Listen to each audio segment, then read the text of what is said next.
Thank you. As he just mentioned, my name is Steven.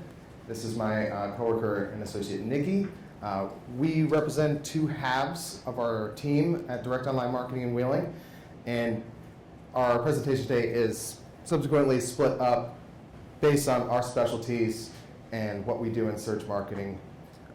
So today, we are talking about how businesses can use PPC and SEO as part of like a more comprehensive or holistic marketing strategy. So this is something that a lot of people should be thinking about incorporating, because search engines are still one of the biggest drivers of traffic, sales, whatever you can think of. So I'm going to go ahead and pass it on to Nikki. She's going to actually go into a little bit more about us, and she's going to start off her part of the presentation. Hello, everyone. As Stephen mentioned, I am a search marketing associate, so I work on the paid advertising side. So you can think of it as an account manager. I have clients, and we run paid digital campaigns. So a little about us: we are in Wheeling, West Virginia. We were founded in 2006 by Justin Seibert. We offer paid search engine optimization, social media, retargeting, and analytics. And quickly, those are just a few of the things of working with our awesome audience, our office. All of our clients get an account manager. We do weekly reporting. And we are a Google partner. We are actually in their managed agency program, so we are one of their top 200 worldwide. All right, so I'm going to start with a little bit on paid advertising.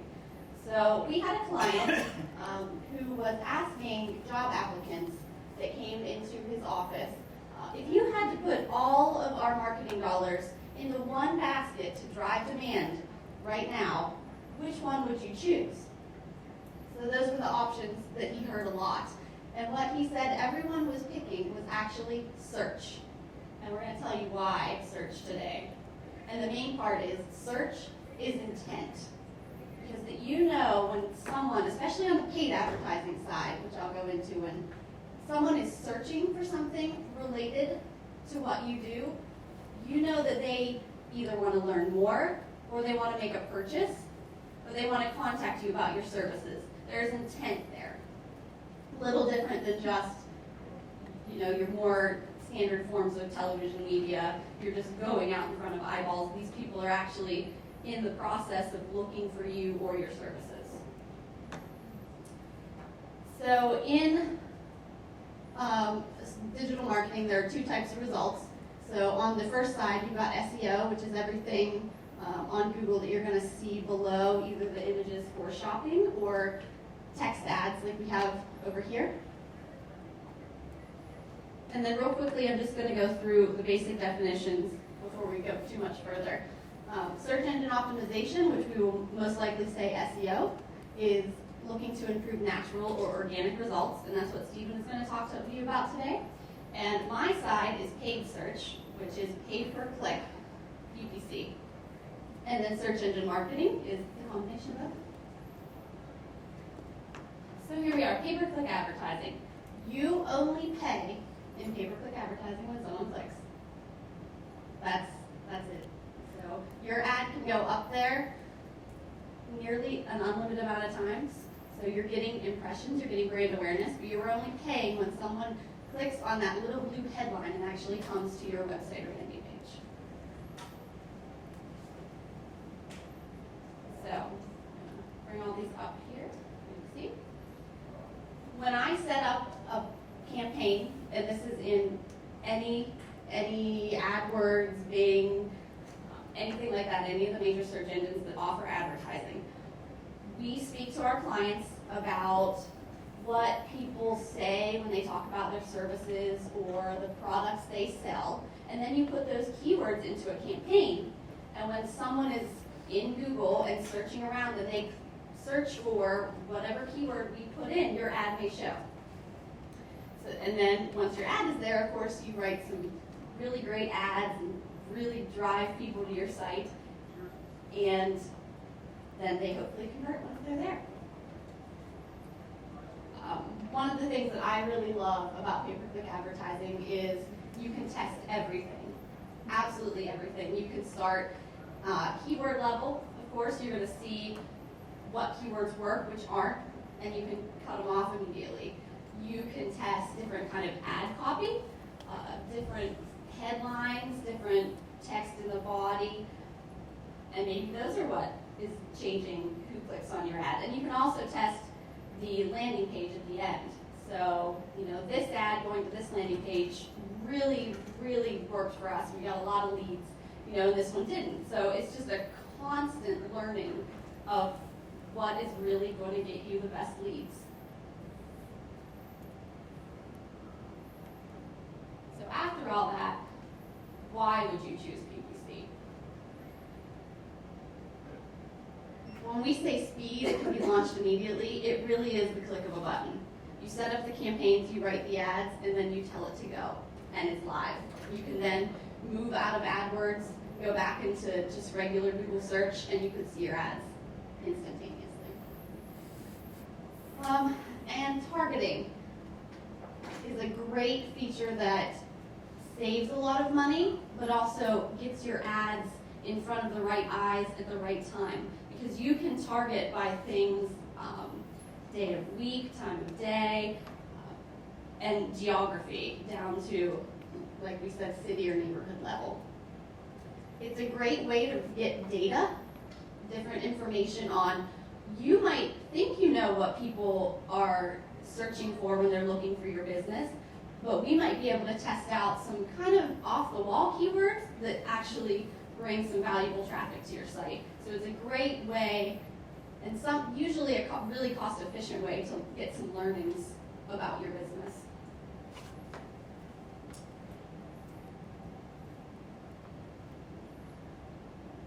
So mobile, we all know mobile. We all have our mobile phones.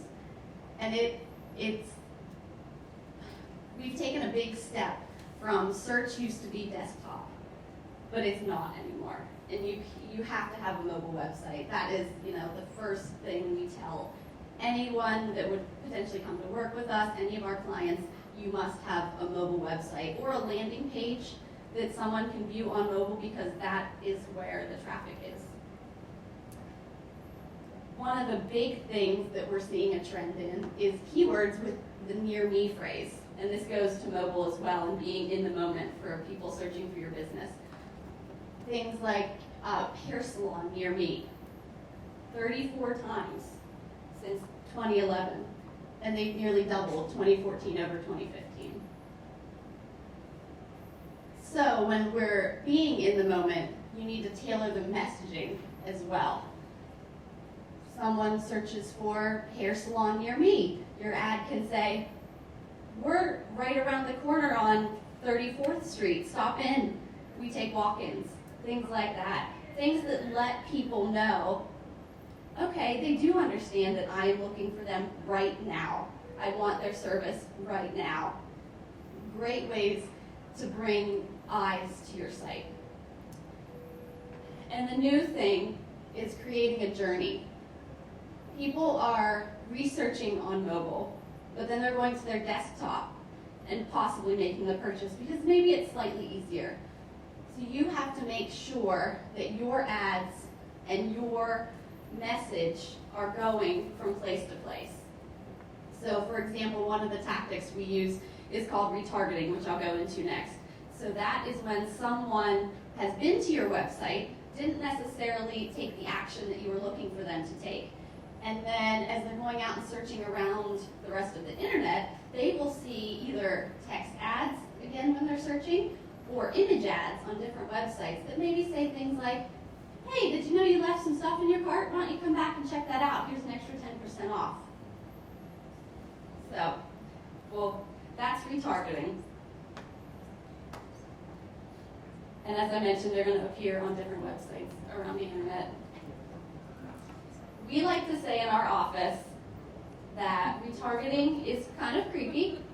It's a little bit creepy when ads follow you around and tell you like, hey, I know you were here, come on back. But it's really kind of awesome too, so we actually call it crossum. I mean, it's both, so that's what we're going to call it.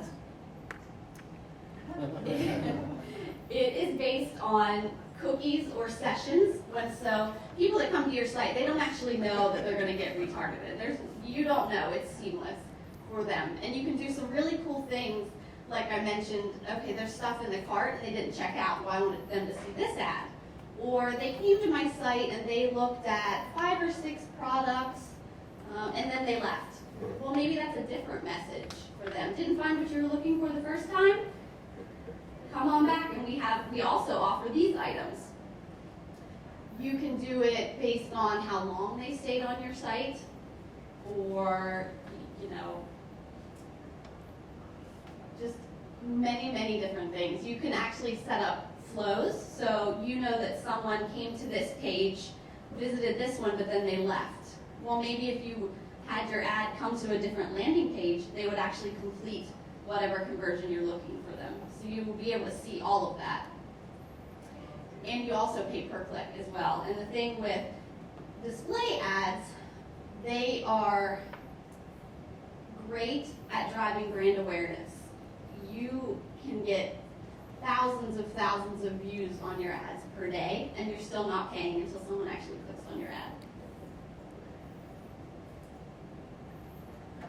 So just some quick benefits to retargeting. If sites lose 96+% of their visitors, as I said, it's a great way to bring them back. And running retargeting in a platform like AdWords, their network of websites is the largest. So you are going to be on 90% of all websites with your retargeting ads.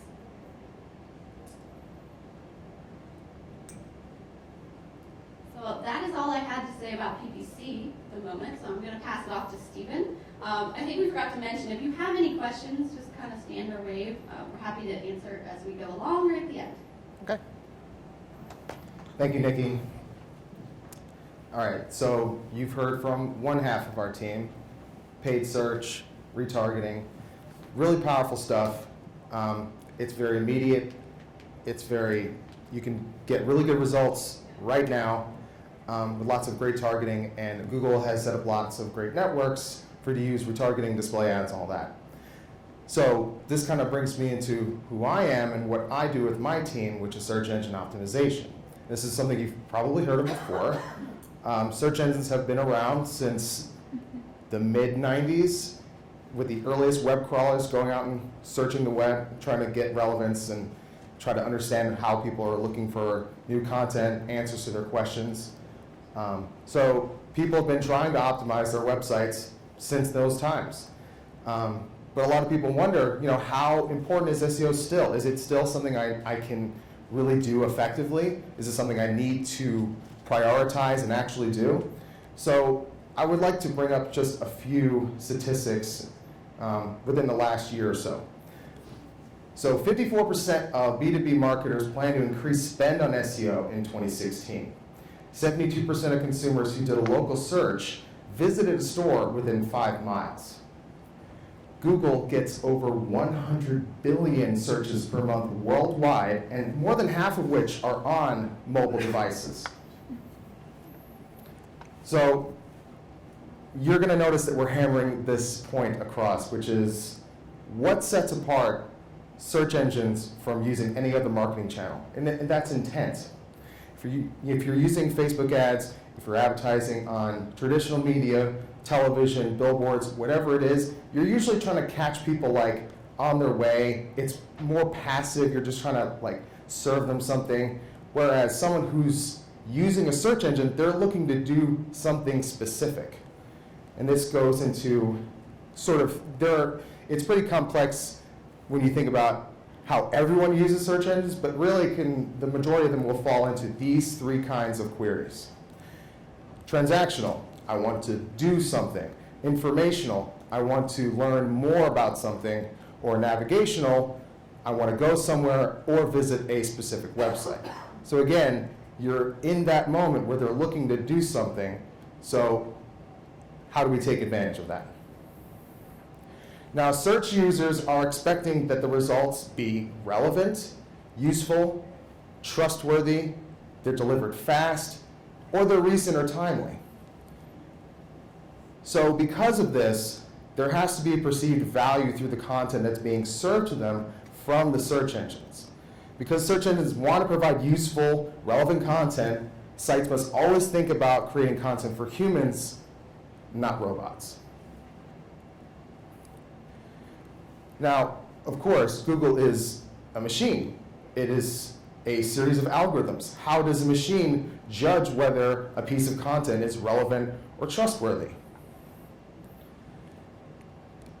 Now, just to go a little bit of high level, because it can get a little technical, there's a lot of things that Google uses or other search engines use to understand your website, understand your content. But at a high level, search engines will crawl the web and use their own algorithms to judge the relevance and trustworthy of the content. There are lots of factors. The last survey that I read it's over 300 that we know about, but Google's actually reported it's closer to 1,000. Some of these factors are weighted differently than others. One of the biggest ones that we continue to see are backlinks. And I'll go into what that is right now. So what is a backlink? A backlink is an incoming link from an external site which points to a page on another site. So for example, if I were to, say I ran a blog and I did a review on a handsaw because I'm a woodworker, and I wanted to do a review on that product, and the link that I share goes directly to a retailer that's selling that product, that's a backlink which points to that retailer. So, the theory goes is that the more backlinks a site has, the more authoritative it is. However, that doesn't mean that more links always means better organic search performance, and here's why. The concept here is quality over quantity.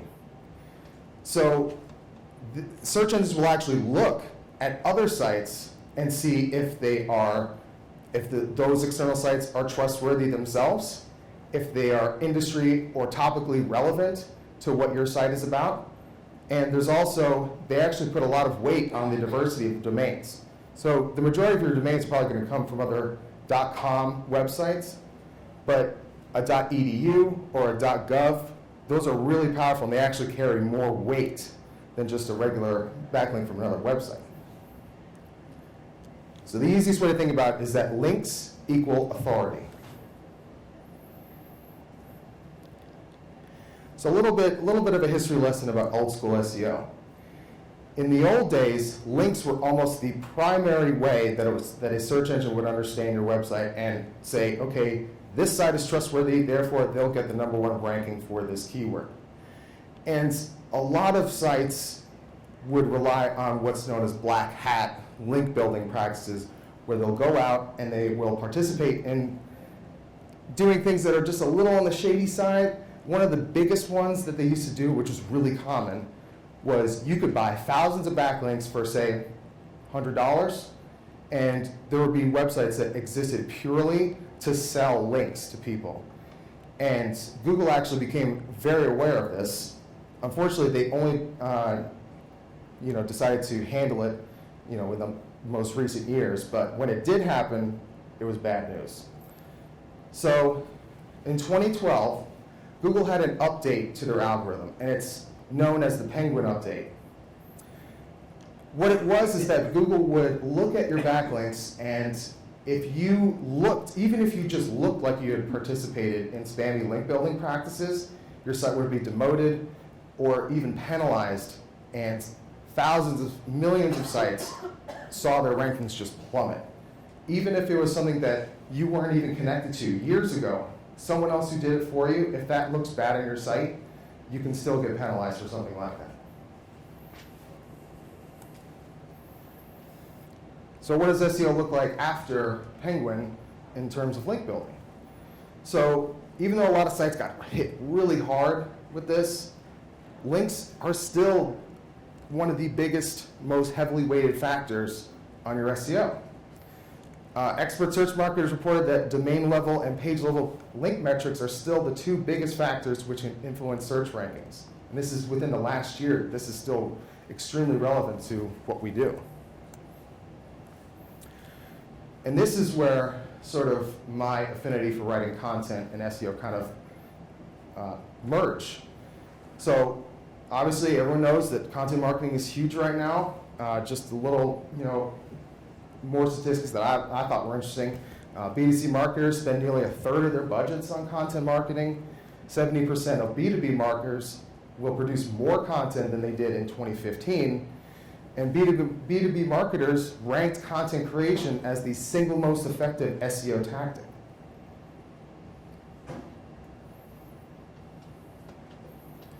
So creating high quality content is really only half the battle when it comes to SEO. So while some older link building practices may no longer work or not be as effective, content marketing is still ranking as the top link building tactic among SEO experts. You'll see even just the first two. The first one, content publication and promotion, that's your own original content, or guest posting, where you're trying to leverage the audience of someone else and writing content on their site, or sharing through them through their social platforms. And then you have resources. I mean, this is just, it's the easiest way to go about, continuing your link building, and this is how. So creating high quality content is twofold for SEO. One, you're trying to be the relevant answer to those people who are searching for whatever they're looking to answer. But two, you're actually creating link-worthy assets for your link building efforts. That means that if I were to create an infographic that really demonstrates a concept that my user really finds valuable, then not only am I satisfying the people who come to the site to read that infographic, but I also have external sites going, hey, that's a great infographic. This is something my audience would enjoy. Bam, I just got a backlink to my site.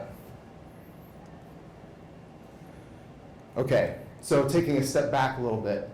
Keyword research, until the system gets a little more complex, and we're actually starting to see that because search engines are now starting to take into account searches via voice, that's via Siri, via Cortana, however their mobile devices, they're actually doing voice searches, and those might overtake the actual writing, the actual texting, typing the searches in there. But those will probably be more long tail. It's going to depend on the person how they would define it, whereas text is a little more direct and to the point. But still, at this point, keyword research is still like the most important part of your strategy. Whatever you do, technical, content, it's the place that you need to start, and it needs to be right the first time, or else you're going to end up wasting a lot of time because of how much SEO is more of a long-term approach. So you can use search volume data to establish a foundation that'll help you create new content, but also optimizing existing content that you have. Now this is the interesting part that some people don't realize that you can do, is that you can go and use a lot of the free keyword tools out there for Google, Google's keyword planner, but you can also run test campaigns to get a lot of relevant context about your keywords. You might have a specific way that you would define your business or service, but that doesn't necessarily mean that the people that you want to sell to or you want coming to your site would define it that way. So there are 3 benefits that you can get out of using a test campaign on, search campaign through like Google AdWords or Bing Ads. You can sift through your thousands of keyword variations to find which ones are the ones that people are clicking on. You can discover which words have the better potential for more conversions. So I might have 2 separate variations of the same keyword phrase. They have the same intent behind them, but one might actually have more conversions for me. Therefore, I would probably want to optimize a page on that keyword rather than the other one. And lastly, you can find newer, better keyword opportunities. Google will actually make suggestions for you when you run a test campaign, depending on how you have it set up. So there might be something that you've never realized before, but your ads are being served on this variation that people are using, so that's something you might not have even thought of. So, again, search is all about intent. They want to be doing something, they're looking to get something answered. So the moment a search is performed, users are actively looking to answer their questions.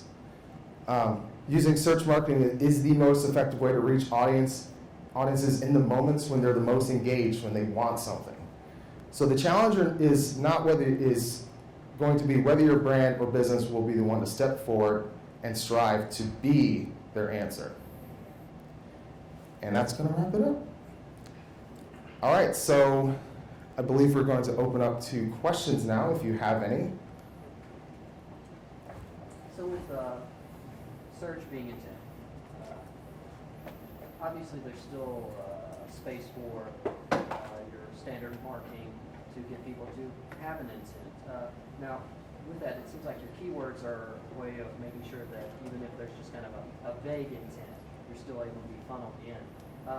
What's the best way for, say, a company to make sure they're hitting, an intent that might not necessarily be there to still, get a more wider audience to funnel down? No, that's definitely a good question, and we've run into that before. We've had a handful of clients that were tech companies out of Silicon Valley who offered something that was a solution to a problem that had never existed before. More specifically, one that I work with, personally, is legal software for. There's a recent change to equity crowdfunding, online equity crowdfunding. You actually need special forms for the SEC because now you no longer need to be an accredited investor. I don't want to get too technical on it, but it was essentially a form that you did not have to file with the SEC, but now you do. So that is where the challenge is when it's something there's no demand for it at the moment.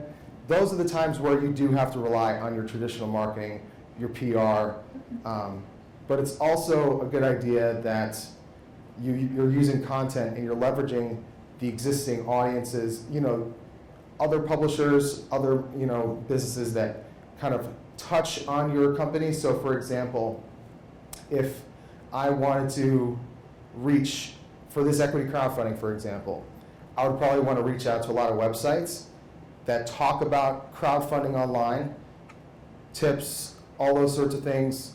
I might even want to leverage like a bigger brand. I want to reach out to the Kickstarters, to the Indiegogos of the world. Even though it's technically different, it's still something that is relevant to those people. So, this kind of falls under influencer marketing too. You can leverage those audiences that it's something that that is relevant to them, but it might be something that they don't even know exists yet. Do you have anything that you want to add? Yeah, I can add. And I think from a pay-per-click side, before we launch any campaigns for a new client, I ask them 2 questions. What keywords do you want to show up for? And they give me those. And then I say, okay, when you answer your phone and actually speak to your customer, what do they say? So that's a great way, because they might not know, in their brain they switch it back to whatever they say their service is. So always, ask your client. The great thing about AdWords, if you're running a campaign, I can see what people search for when they clicked on your ad. So a lot of that gives you great information, because when I can also see if someone filled out a form and contacted you after they used that certain phrase for your business. So then you can kind of plug that in as a keyword, and you're reaching this newer, broader audience that you might not have known was there before. Yes. How important is it now to have your website be SSL secured versus non-secured in Google? So I don't know if this really applies to you. No, it's not. Well, because the majority of things that you're driving people to are landing pages that might not necessarily exist on the site itself. So his question was about SSL. So essentially securing your site, and so it's encrypted so people can't steal personal information on that page. Like if a hacker's like sitting on your computer and tracking keyboard typing. It's actually interesting. It does impact SEO more. I think what's going to happen over the next 5 years or so, Google will have really high importance on every site being like having an HTTPS, encrypted site. But for the time being, it's only really going to matter for pages that have fields where you're entering in really sensitive information. So if you have a page where it's going to have their name, their credit card, that bare minimum needs to have some sort of encryption on it.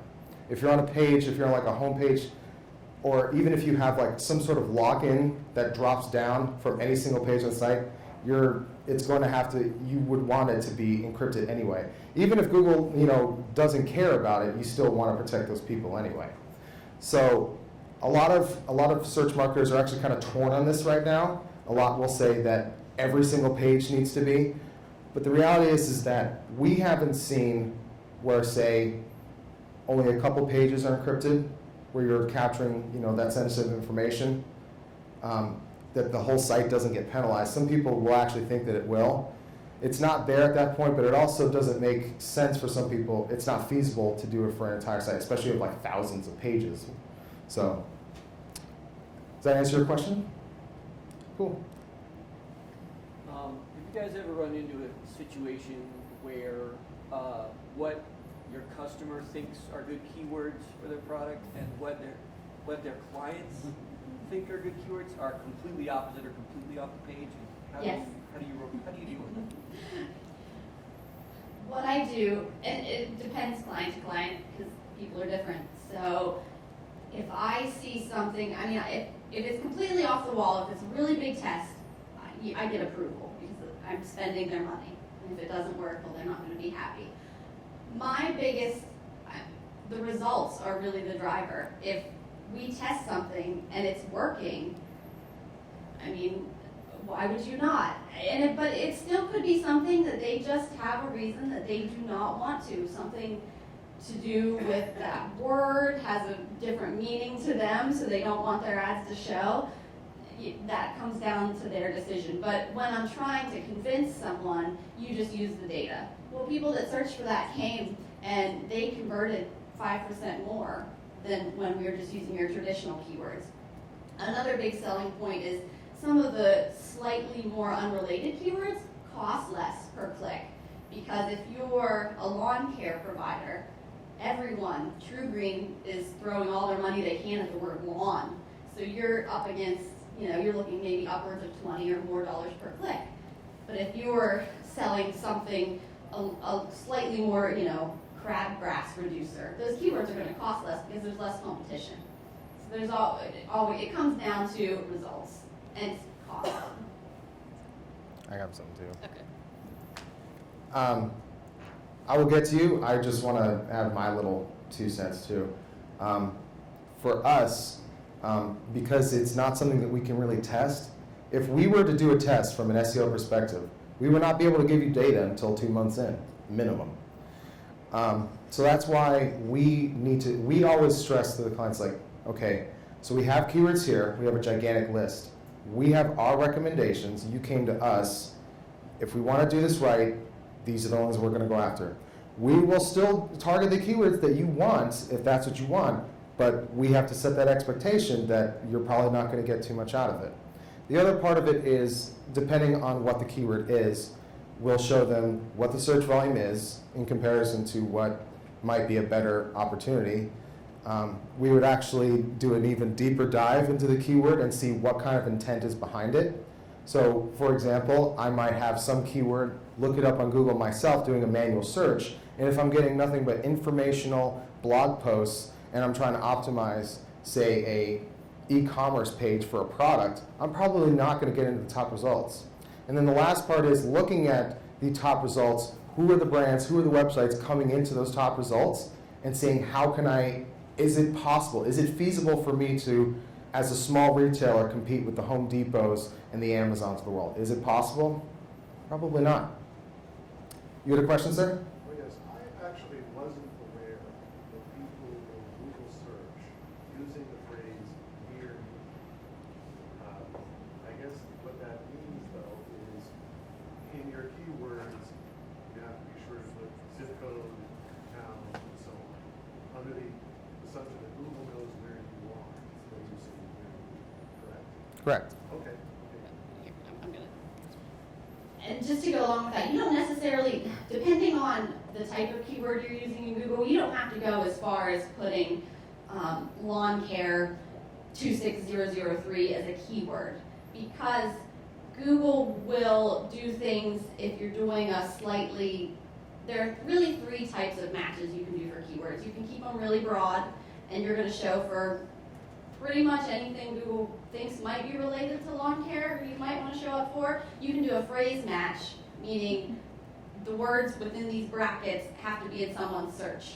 Or you can do an exact match. So if it's not the words lawn care, your ad is not going to show. So when you do things like the broad match, it's going to pull in somebody that searched for lawn care 26003 and someone that searched for lawn care Wheeling, West Virginia. The near me keywords will pull in when someone says lawn care near me, hotel near me. But I guess what you're saying is, under your short list of keywords, you need to include a couple that say geography, correct? Yes, absolutely, yeah. Especially if you're a service-based industry with a local target area. Now, from my perspective, I would not write a web page that targets the word near me. From my perspective, I think it's incredibly interesting that the near me searches stuff is on the rise, because if you're on a mobile device, unless you have your location services turned off on your phone, Google can still figure out if this is a relatively local search term. So if I were to pull up my phone right now and I typed in pizza, I'd probably get a million different places nearby, even though I didn't say anything about near me.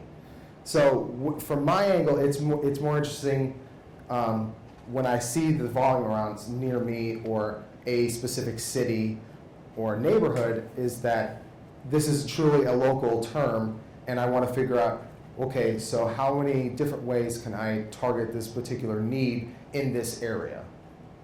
Yes? Okay, so then you're thinking, but do you really need that with Google My Business and Google Places? I mean, pretty much if you're optimized with your location within Google My Business, you're going to come up. Or are you saying if there's like 2 pizza places next to each other, if you add some optimization or some keyword searches for near me, you're going to come up before the person next to you? Is that kind of what the plan is? Yeah, so from an organic perspective, there are 2 ways that you show up in search for like a local SEO keyword. You're right, if you have the Google My Business optimized, you would show up in the local pack. If you're in an area that's extremely competitive, that has lots of the similar businesses, I think the maximum that the local pack will show is like between 5 and 8. So if you're number 9, you're not going to get in there anyway. That has a lot of different factors: the reviews, making sure your website is verified through Google My Business, how active you are on Google+. And then there's the second part, which is your actual website, because you can still show up in the local pack and then still be an organic search result. And showing up as just your business location is great, but if you have your website showing up high enough in the search results and you have enough relevant information about your business that might sell you just a little bit better than everyone else, that's something that I'd still want to optimize for. Yeah, we're just talking strictly pay-per-click. If you're doing pizza near me, there's a pretty good chance your ad is going to be the very first thing on the page that they see. So that's where that comes in handy, because if you're not the very first organic result, people aren't necessarily going to scroll down and try to find you. So it's just a good way to be the very first thing that people see. Yes? So for small businesses or nonprofit, I work for a nonprofit, so no budget. Do you have tips for maybe beginners who are starting to dabble into this, or ways to maximize your budget? Sure, absolutely. So where I would recommend starting is taking your website and throwing it into Google Keyword Planner, because that is going to show you, based on your website content, what it thinks people are searching for to get to your website. So that's going to show you by volume, you can put in by geography. So if you're just looking for your area, just change it to wherever you are. And then you can look through that and actually see what the average cost per click is and what the volume is. So then you kind of know where you're at in terms of how much you're spending. A great way to watch your spend, try not to go for completely unrelated keywords, because in AdWords, Google gives you a score. So if I'm a pizza place, but I'm running on, I don't know, Facebook as a keyword, they're gonna say, that's not even related to you, you're just trying to grab traffic from somewhere else. So kind of just make sure when you start that it's things related to you. That'll help with your click costs, because you're gonna get a lot of, from AdWords, like, oh hey, yeah, these people this is really what they're doing, so this is a really good ad that I want to show to people searching for that. So. The only other thing is campaign. So like how long, if you're just trying it out, how long would you recommend to start a campaign? Like a month or? You can do as long as you like. We recommend 3 months. Okay. That just gives you a little bit more time to see everything. You can do it in a month, you can do it in a week. Yeah. And then one other place I'd recommend you look is in the search terms report when your campaigns are actually running, because that's going to show you what people are searching for, and you can actually make negative keywords when it's something completely irrelevant to you and you won't show up for that word anymore. Yeah. I would imagine you're also eliminating seasonal and cyclical, fluctuations. Yeah. So longer time for a test is probably a better idea. I think we had a few more questions actually. Yeah. It's been my experience that Google will offer a grant to nonprofit organizations for AdWords. Do they still do that? Yes, I'm sorry, that I forgot to mention that. They do, and off the top of my head, I believe it used to just be called Google Grants, but it is still out there, so you can search for that as well. Yes, thank you. Yes, ma'am. Just to add on to that, there's 2 of them. There's a 10,000 grant and a 40,000 grant, and I think it's just called Google Ads now. Is it Google AdSense? AdWords maybe? AdWords is the platform that we use for anything. Okay. So once you got the grant, you would use AdWords, but I think it's Google Grant then. yeah, I think it is. It's They'll even Google throw you AdGrants. coupons. AdGrants. There we go. I mean, they throw coupons for like first time. Yeah, that's true. And advertisers, if too. you're a first time advertiser, you get a $100 coupon. Woo. Hey, free money. Okay, what was the reason behind the name Penguin? I can't answer that. They seem totally arbitrary. I mean, you look at Google and they own Android, and look at every single iteration of Android. You had lollipop, gingerbread, ice cream sandwich. There's another update. There was a different algorithm. It's called Google Panda. Panda was a content change where if your site had like really thin content, like 100 words or less, like it would deem that there's no value in it. So I wish I had an answer for you. It seems completely random, and I love Google. I've been trying to understand it, but I have no idea. All I can say is that they're both black and white animals. Maybe they're like, we want to be more transparent and black and white. I really have no idea. I wish I had the answer to that. Anyone else? Do you think paid search influences organic search results? Or are they 2 completely separate things? Or we just not know because Google doesn't reveal those? So we're really diving into more search theory now. From our experience and straight from the mouth of Google is that no, they do not influence one another. Some, tinfoil hat search marketers out there will tell you otherwise. What we've noticed is that there is some sort of correlation between just regular direct or organic traffic. So if you have like something big that happens, you have some press release that goes out, some big news that happens to your company, and you get an uptick in your traffic to the site, you'll actually get rankings boosts across all of your keywords. I remember specifically, there's a really big search marketing expert. His name is Rand Fishkin. He runs one of the biggest SEO softwares out there, and he had a test that was on Twitter, and I remember it was like a Saturday, and he gave us a specific set of instructions where it was like a specific keyword. He noted which page was on the 3rd position, and then he asks all the Twitter followers to go search for this keyword right now, and then an hour later, those results actually were bumped up to number 1. So there's like a weird volume, impact there, but then it almost immediately went down. So we do think there's some sort of like traffic regarding that, but Google knows where someone is coming from, like what channel they're coming from to a site, whether it's social, from email, from paid. But again, we like to stress that the two can work in harmony with one another, and the information you get from a PPC campaign will help your SEO eventually if it's purely to give you a better strategy.